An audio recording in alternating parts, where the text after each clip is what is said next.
జై వీరబ్రహ్మ జై గోవిందబాంబ జై. నేను మీ కృష్ణమాచార్య శ్రీ బ్రహ్మపదం. ఈ మధ్యకాలంలో ఎక్కువగా ఎవరికైనా ప్రమాదాలు కలుగుతూ ఉన్నట్టయితే, తీవ్రమైనటువంటి ఇబ్బందులు కలుగుతున్నా, యాక్సిడెంట్లు అవుతూ ఉన్నా, శరీరంలో ఉన్నటువంటి ఎముకలు విరుగుతూ ఉన్నా, లేదా ఒకటి పోగానే మరొకటి తీవ్రమైనటువంటి ఆరోగ్యపరమైన అంశాల్లో ఇబ్బందులు వస్తూ ఉన్నట్టయితే, అపమృత్యు దోషం ఏదైనా ఉందేమో, ఏదైనా మృత్యుంజయ హోమాన్నో హవనాన్నో పూజనో చేయించమనేటువంటి అంశాన్ని మనం వింటూ ఉంటాం. ఈ మృత్యుంజయ హవనం లేదా మృత్యుంజయ పూజాది క్రతువు అన్నటువంటిది అందరూ చేయించుకోవచ్చా? అంటే ఏ దోషం మన జాతకంలో ప్రబలంగా ఉంటే ఈ మృత్యుంజయ జపాన్ని కానీ హవనాన్ని కానీ పూజాది క్రతువుని కానీ చేయించుకోవాలన్న విషయాన్ని మనం తెలియజేసే ప్రయత్నం చేద్దాం. ఒక వ్యక్తి యొక్క జన్మ లగ్నం నుండి 8వ స్థానం ఆయుస్థానం మన ఆయుష్కు సంబంధించింది.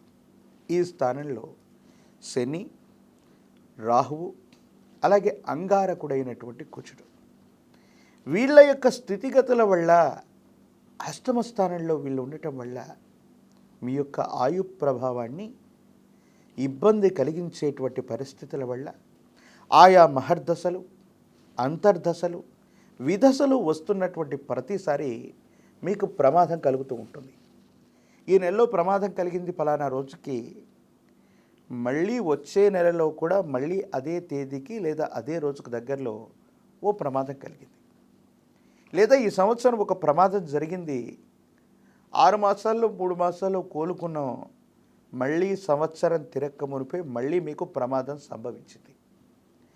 ఇలాంటి దీర్ఘకాలికంగా ప్రమాదాలన్నీ కూడా సంభవించడానికి అపమృత్యు దోషమే కారణమవుతుంది. మీ యొక్క జన్మ లగ్నాన్ని అనుసరించి, మీరు పుట్టినటువంటి సమయాన్ని అనుసరించి 8వ భావంలోని గ్రహాల యొక్క గ్రహగతుల వల్లే ఈ అపమృత్యు దోషం వస్తుంది. వాటిలో ప్రధానమైనటువంటి 3 గ్రహాలు రాహువు, శని, అంగారకుడు, కుజుడు.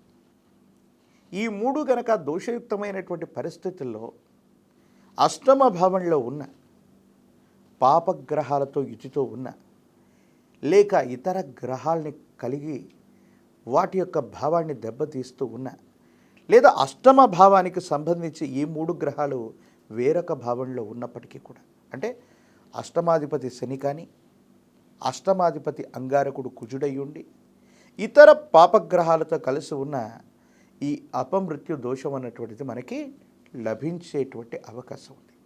దీనివల్ల తీవ్రమైనటువంటి ఇబ్బందులు. ఒకవేళ అంగారకుడు గనక ఈ అష్టమ భావాన్ని ప్రభావం చేస్తూ ఉంటే, మనలో చాలామందికి తెలియనటువంటి అంశం ఏంటంటే, శస్త్రచికిత్స అన్నటువంటిది శరీరం మీద చాలామంది మాట్లాడుకుంటూ ఉంటాం. నా శరీరం మీద కనీసం ఒక ఇనుప ముక్కతో కూడా ఎటువంటి శస్త్రచికిత్స జరగలేదని, పంటికి సంబంధించిన చిన్న శస్త్రచికిత్స దగ్గర నుండి శరీరంలో అనేక రకాలైనటువంటి శస్త్రచికిత్సలు జరగడానికి అంగారకుడు కారణమవుతాడు. మీ యొక్క జాతకంలో అష్టమ భావం బలహీనంగా ఉన్నట్టయితే 1, 2, 3, 4 ఇలాగ అనేక సంఖ్యలో శస్త్రచికిత్సలు జరుగుతూ ఉంటే అంగారకుడు అపమృత్యు దోషాన్ని మీకు కలిగిస్తున్నాడు. ప్రతి శస్త్రచికిత్స విజయవంతం అవుతేనే మళ్ళీ మనం బ్రతకగలుగుతూ ఉన్నాము. అంటే మరణ సమానమైన కష్టాన్ని అంగారకుడు మీకు ఇస్తున్నాడు. సో అంగారకుడు మీ యొక్క జాతకంలో సరిగ్గా లేడు. ఒకవేళ శని గనక అష్టమ భావాన్ని ప్రభావితం చేస్తూ అపమృత్యు దోషాన్ని గనక కలిగిస్తూ ఉన్నట్టయితే కాళ్ళు చేతులు విరగటం, ఎముకలు కండరాలకు సంబంధించినటువంటి ఇబ్బందులు రావటం, విటమిన్ B12 తగ్గిపోతూ ఉండటం, శరీరంలో కొన్ని రకాలైనటువంటి పోషక విలువలన్నీ కూడా తగ్గిపోతూ ఉంటాయి. దీనివల్ల ఇబ్బందులు కలిగించేటువంటి పరిస్థితుల్లో తీవ్రమైనటువంటి సమస్యల్ని మనం ఎదుర్కొంటూ ఉంటాం. అలాగే చిట్టచివరిగా రాహు కనుక అష్టమ భావాన్ని ప్రభావితం చేస్తుంది, లేదా ఇతర పాపగ్రహాలతో యుతితో ఉన్న, లేదా ఆ భావాన్ని చెడగొడుతూ ఉన్న, శరీరంలో ఉన్నటువంటి కణాలు క్షయకరణం చెందుతాయి. అంటే క్యాన్సర్ లాంటి దీర్ఘకాలికమైనటువంటి సమస్యలు మన జీవితంలో రాబోతున్నట్టుగా మనం అర్థం చేసుకోవచ్చు. రాహువు ప్రధానంగా ఏ గ్రహంతో కలిసి ఈ అష్టమ భావానికి సంబంధం ఉంటుందో శరీరంలో అటువంటి క్యాన్సర్ రావటానికి అవకాశం ఉన్నట్టుగా మనం చెప్పచ్చు.